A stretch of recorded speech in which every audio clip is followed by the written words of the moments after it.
ಆದರೂ ಸಹಿತ ಒಂದೊಂದು ಕ್ಷಣದಲ್ಲಿ ನಿಮಗೆ ಅನ್ನವನ್ನು ನಾನು ಕೊಟ್ಟಿರುವೆನು.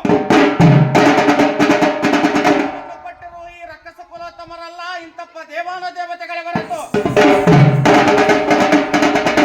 ರಕ್ಕಸ ಕುಲೋತ್ತಮ, ನೀವು ಸಹಿತ ದೇವಸ್ಥಾನದ ಮುಂಭಾಗದಲ್ಲಿ ಕುಳಿತು ಭಿಕ್ಷವನ್ನು ಬೇಡರು ನಿಮ್ಮಂತ ರಕ್ಕಸ ಕುಲೋತ್ತಮದವರು. ಭಿಕ್ಷವನ್ನು ಬೇಡುತ್ತಿರುವ ಕಾಲದಲ್ಲಿ ಬಂದು ಭಿಕ್ಷೆಯನ್ನು ಹಾಕುವರಲ್ಲ, ನಮ್ಮಂತ ದೇವಾನ ದೇವತೆ ಕುಲದವರು.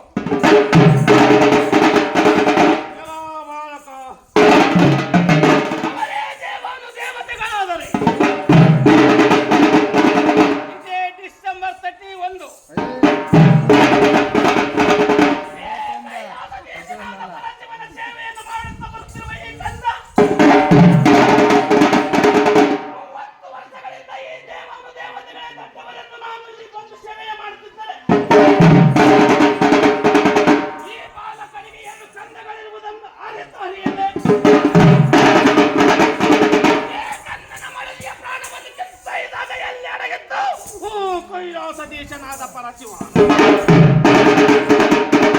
ಅವನಿಗೆ ಅಂತೊಳ್ಳ ಶಕ್ತಿ ಇದ್ದಿದ್ದೇ ನಿಜವಾದರೆ ಪ್ರಾಣವನ್ನು ಇನ್ನಕ್ಕೆ ಏಕೆ ಬರಲಿ ಕೊಡಲಾಗದ ಈಶ. ನನ್ನ ಪ್ರಕಾರ ಕೈಲಾಸ ದೇಶ ಈಶನೇ ಇಲ್ಲ. ಈಶ ಈ ಭೂಲೋಕದಲ್ಲಿ ಏನಾದರೂ ಬಡಗಿ ಬಂದರೆ ನನ್ನ ಕೈಯಲ್ಲಿ ಸಿಕ್ಕರೆ ನಾನೇ ಅಲ್ಲ, ಇಡೀ ಭೂಲೋಕದ ಜನರೇ.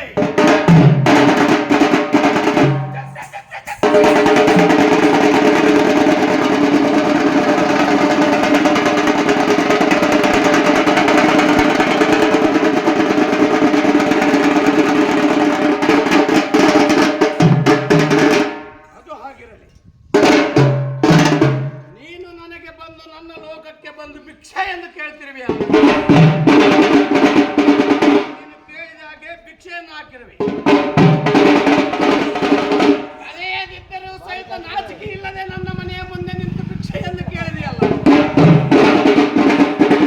ಈಗಲಾದರೂ ತಿಳಿಯಿತೆ ನಾವು ಧಾಮಸೂರರೆಂಬುದು. ಕಟ್ಟಿಕೋ ಈ ಬುದ್ಧಿಗಂಟನ್ನು.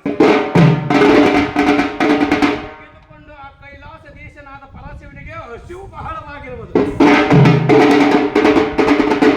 ಅವ್ವ ಪಾರ್ವತಿ ಅಡಿಗೆ ಮಾಡಲಾರದೆ ಸುಮ್ಮನೆ ಕುಳಿತಿರುವಳು. ತೆಗೆದುಕೊಂಡು ಹೋಗಿ ಅವರಿಗೆ ಉಣಬಡಿಸುವಂತವನ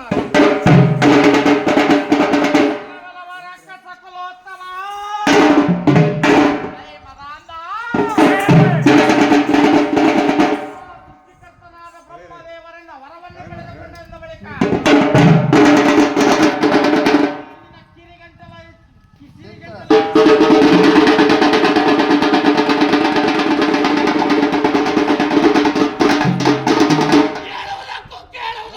ತಕ್ಕ ಸಮಯವಲ್ಲ.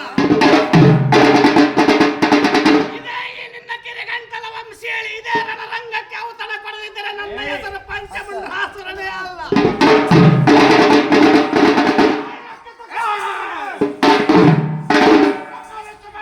ನಮ್ಮಪ್ಪನ ಕುತ್ತು ಸೇವಕರಾಗಿರುವಾಗ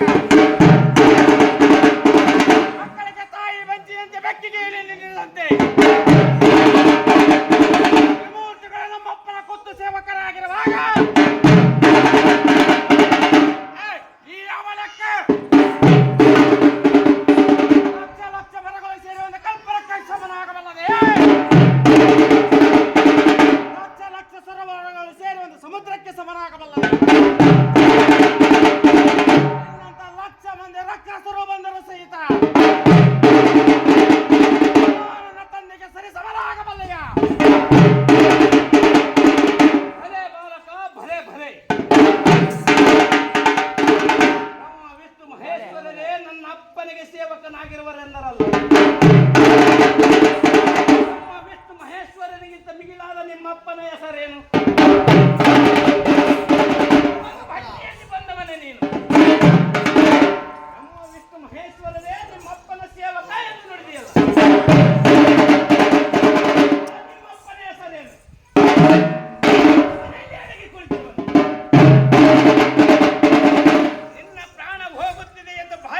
ಹೊಗಳುವಂತೆ ಪೊಗಳುತ್ತಿದ್ದರೆ ಈ ಪಂಚಮಂಡಲಾಸುರನು ಸುಮ್ಮನಿರುವಂತೆ ತಿಳಿದಿರುವೆ. ಕಾಲಕ್ಕೆ ತಕ್ಕಂತೆ ಬಣ್ಣ ಬದಲಾಯಿಸುವರು ನಿಮ್ಮಂತ ದೇವಾನು ದೇವತೆಗಳು.